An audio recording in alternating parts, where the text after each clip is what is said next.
ඔයා කවදා හරි හිතලා තියෙනවද ඔයාගේ Facebook, Instagram එහෙමත් නැත්නම් TikTok Reels වල ඔයා ඒ වෙලාවේ හිතන දෙයටම ගැලපෙන වීඩියෝස් එන්නේ කොහොමද කියලා?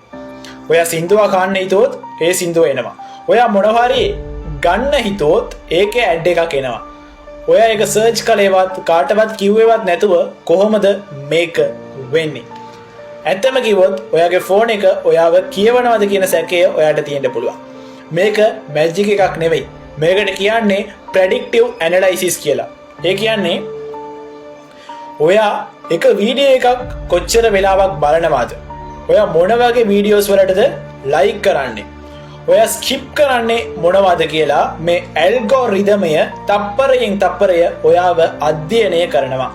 සමහර වෙලාවට ඔයා ළඟ ඉන්න කෙනෙක් එක්ක කතා කරන දේවල් පවා ඔයාගේ ෆෝන් එකේ මයික්‍රොෆෝනය හරහා මේ ඇල්ගොරිදමය කීවර්ඩ්ස් හඳුනා ගන්නවා කියලා ලොකු මතයක් තියෙනවා. ඒ කියන්නේ ඔයාටත් වඩා ඔයා ගැන මේ ඇල්ගොරිදමය දන්නවා. හැබැයි මේකේ පොඩි අනතුරක් තියෙනවා. පොඩි නෙමෙයි ලොකු අනතුරක්.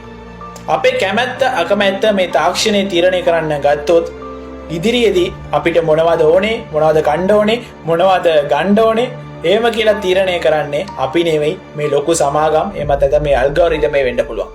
මේක අපේ පෞද්ගලිකත්වයට ප්‍රයිවසි එකට ලොකු තර්ජනයක් වෙන්න පුළුවන්. ඔයා හිතනවා ඇති ඔයා ෆෝන් එක පාවිච්චි කරනවා කියලා. හැබැයි ඇත්තටම වෙන්නේ මේ ඇල්ගොරිදමය ඔයාව පාවිච්චි කරන එකයි.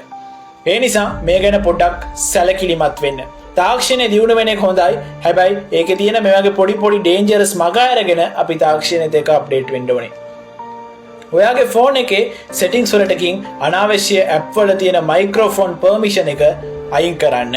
තාක්ෂණය පාවිච්චි කරද්දී බුද්ධිමත් වෙන්න. ඔයාටත් මේ වගේ අත්දැකීම් තියෙනවා නම් අමතක නොවි කමෙන්ට් කරන්න. අපි තවත් අලුත් තොරතුරකින් හමු වෙමු.